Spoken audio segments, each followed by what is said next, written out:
So there's one thing that nearly every home service business gets wrong on day one: their name. At KickCharged, last year alone, we got to rename over 50 home service companies. But there's so many different criteria that you need to think about when naming your home service business. You have to consider revenue. You have to consider how long they've been in business. And you also have to consider how well known they are even in their community. So when I wrote the book, Branded Not Blanded, the chapter on naming is actually the largest chapter in the book because it was so important. I hope this video helps you avoid some of the most common mistakes that we see literally every single day. And hopefully this will help take your business from blanded to branded. Is the name easy to spell so that when the customer sees your van driving down, will they be able to recall it and then type it into Google and have it actually deliver the result back to your company? So this is a company that we worked on here. Jess, you want to talk a little bit about how we came up with this one? Yeah, so what really inspired this name was talking with the client. He told us, during the renaming process that he wanted his customers to feel like he was taking them to Disneyland. So that's really what inspired the name Comfortland, and we really love it because it's very easy for people to spell and grasp, and having the word comfort in there helps, convey a little bit better what they do as well. Yeah, and then we added the tagline here, the thrill of a 5-star experience, which again speaks to the deliverable that they're going to provide to that homeowner. Sure Glow, 2 words that we put together, easy to spell, easy to remember. You can see some of the things that we did for them and how it's integrated, how the visual connects back to the name as well, which also aids in people being able to remember it later on and to recall it when they need service. Initial-based brands and brands that are based on your last name are probably the hardest to live in someone's mind rent-free because there's not a visual that can be associated with them, and there's also not a promise of what I would expect to get if I actually hired you. So this is a company that we had the opportunity to rebrand and rename. They were previously called PMA Mechanical, and the challenge is what visual goes along with that. Like when you close your eyes and you say PMA Mechanical, what comes to mind, right? So this is one that we came up with the notion of grasshopper. Once the name grasshopper came to light, what was discovered after that was that grasshoppers can only move forward. So that led to the company's tagline, forward is a way of life.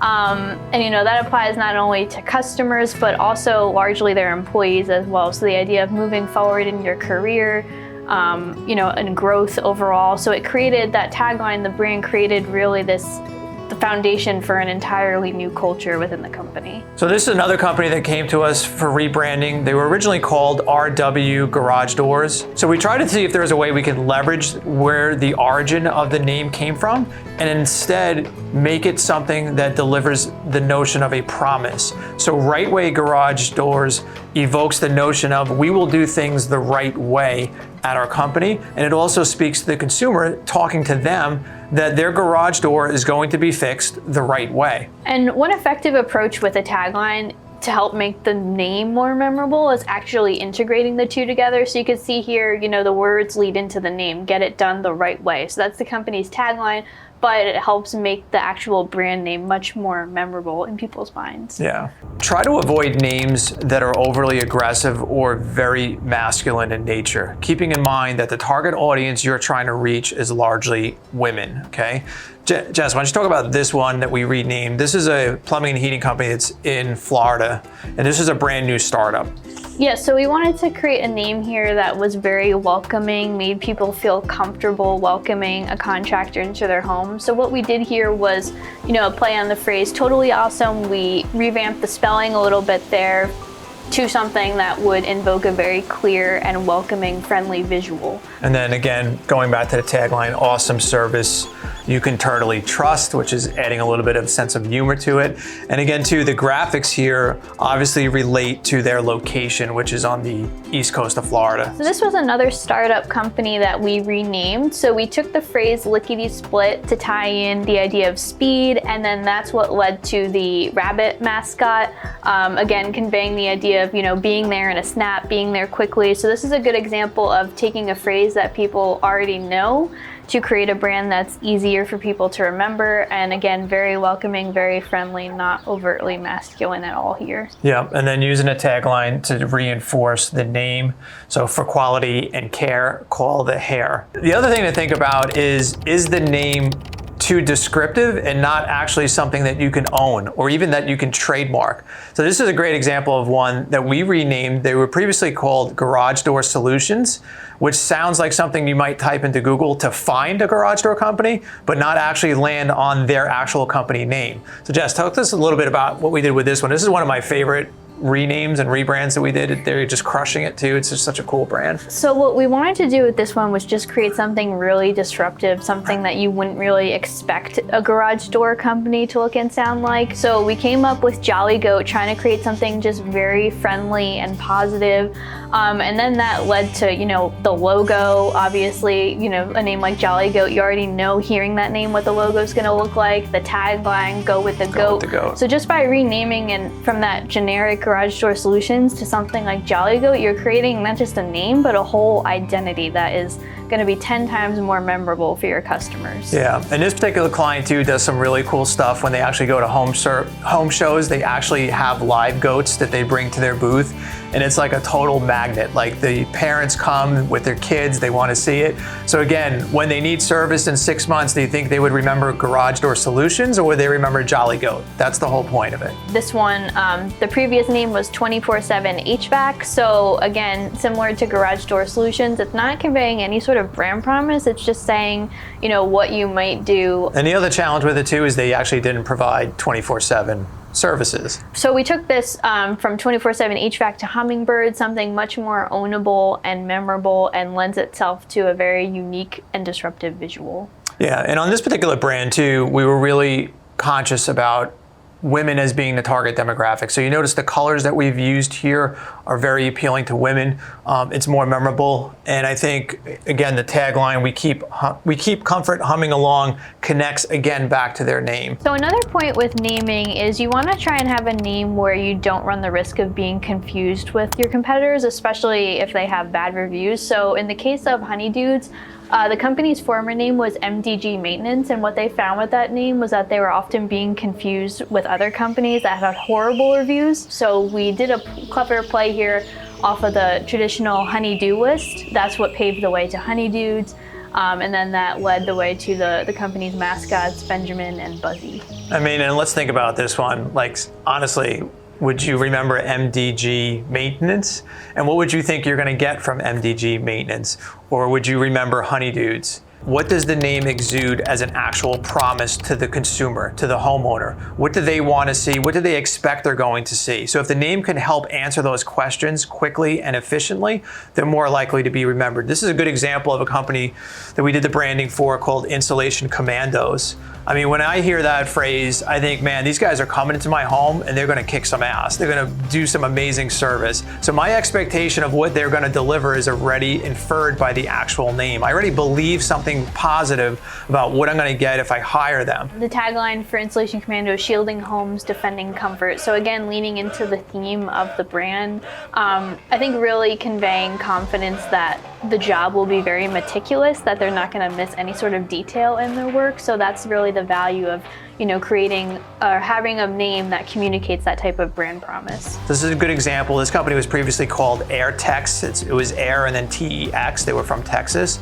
So we renamed them. Jess, this was the one you worked on, right? Yeah, so with this name, we wanted to convey the idea of speed, making, every customer feel like their only customer. So, what's gonna be more memorable and make a customer feel better about calling the company a name like AirTax or something like On the Double, where you feel like they're really gonna, hop to it and make you their top priority. So another great technique to think about is picking names that evoke very, very specific visuals to go along with it, right? Names like Hummingbird, Grasshopper, without even having seen those actual logos, you probably have an idea of maybe what they should look like.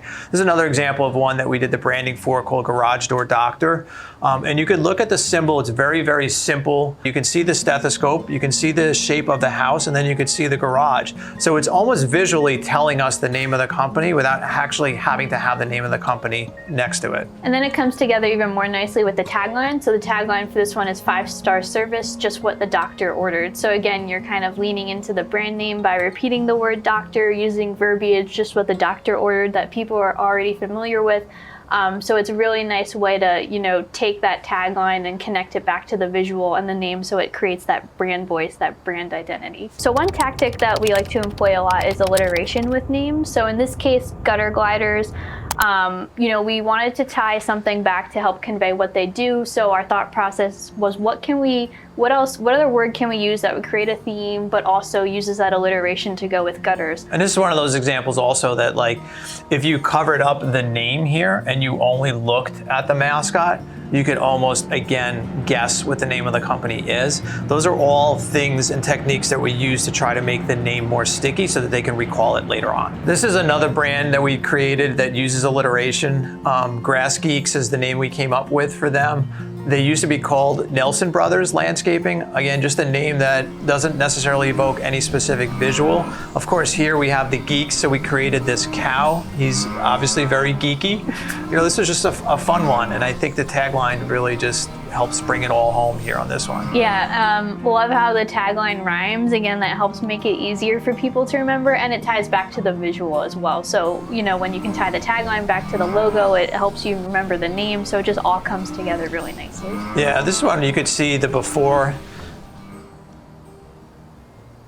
Not very memorable. And then this is obviously the rebrand, which is, I think, a lot more memorable. One tactic that we like to use a lot is names that are made up words for several reasons. They're very disruptive, but they're also much easier to trademark. So you really have that ownability with made up words. In this case, this client approached us wanting a name that made his customers, who are mostly women, feel very empowered. So what we did here was we took the concept of legend, a word that people are already familiar with, and then we added the ESS to the end of it to give it that more female type of feel, like lioness. That's what led to the visual as well. Yeah, and this sort of feels like the opposite of the way most plumbing companies are branded, with mascots that tend to be a lot more masculine in nature. And we kind of went in the complete opposite direction on this because we wanted a brand that really spoke to female homeowners and made them feel comfortable with who's going to show up at their home. So another good example of a company that uses a made-up word is McCawsome. So their previous name was My Air System, so it was really generic, very limiting. There was nothing about their brand that was standing out. So when we talked to this client, he told us that he would love to have a name that tied back to his, he's from Honduras, so he wanted something that subtly tied back to his ethnicity. So what we found in our research was that the macaw is the national bird of Honduras, so that was what led us to, tying in the word macaw, and then what can we add to it to create a made-up concept. So that's what led us to McCawsome. And then the tagline, Paradise in Every Home, again, speaking to promise, speaking to what I expect as a homeowner to get. And you can see the old brand and what they had before, sort of that white van syndrome, not necessarily something I'm going to remember or really look twice at. And then this is the new one that we did for them. Don't use LLC or Inc. in your actual logo. You do not need it. There is no police, the Inc. police or the LLC police that's coming to fine you if you don't use those words in your actual logo. In fact, it actually looks the opposite. It winds up looking very amateurish. And I think when you think about companies like Apple or McDonald's or Microsoft, they are all S Corps, yet none of them have Inc. in their actual logos. So you don't need to use those in your logos. It tends to look somewhat, weird. I think it doesn't even look very professional, so just don't use them in your logos. You can spend your way out of a bad name. So many home service companies do that literally every single day. Google actually loves them for that because they make a ton of money off of those companies that have really bad names. And it just basically costs so much more to market those companies with bad names. So the idea of living in someone's mind rent-free is so much more cost effective than paying Google to deliver that search result instead for those generic search terms. The other idea also with naming is, what can you create that makes people more excited to work with you? What type of theme can you create through your name? That's gonna make your brand voice really come alive, and then it's so much easier to market your company and write the marketing materials when you have a strong brand name to work with. So keep in mind, brand controls that first impression and service controls the lasting impression that you will make on that homeowner. So is your company making that great first impression? If not, we'll be happy to help take your company from blanded to branded.